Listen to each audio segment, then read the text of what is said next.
Welcome to the People's Voice podcast.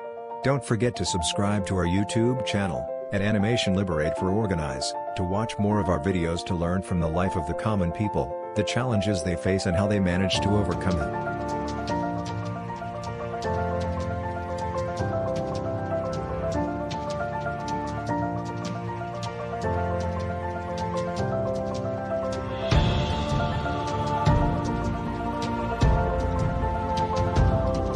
আলোর ধারাবাহিক অনুষ্ঠান জনগণের কথায় আপনাদের স্বাগতম। আমি মাহবুবুর রশিদ আছি আপনাদের সাথে।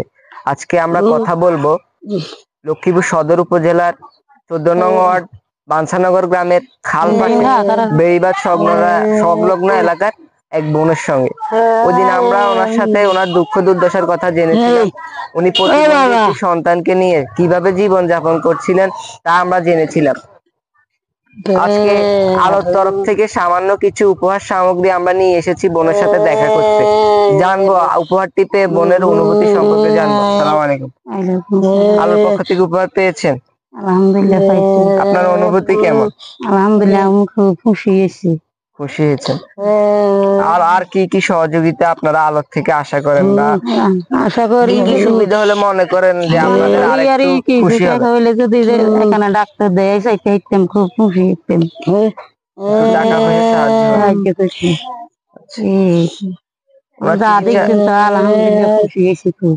ওনার কখনো চিকিৎসা করিয়েছিলেন? টাকার অভাব করতে পারি না, টাকা নাই, কি করুন। আর কোন সমস্যা আছে কি আপনার?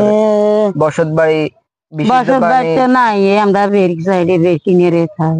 সরকারি খাস জমিতে থাকেন? বিশুদ্ধ পানির ব্যবস্থা আছে? পানির ব্যবস্থা করছি, কলাকান সাবা কলাকান একজন বইয়ে দিছে, কোন রকম নিয়ে নেই। তো আমরা শুনলাম বোনের কথা। আজকে এই পর্যন্তই। অন্য কোনো জায়গায় অন্য কোনো পর্বে আবার দেখা হবে। আসসালামু আলাইকুম।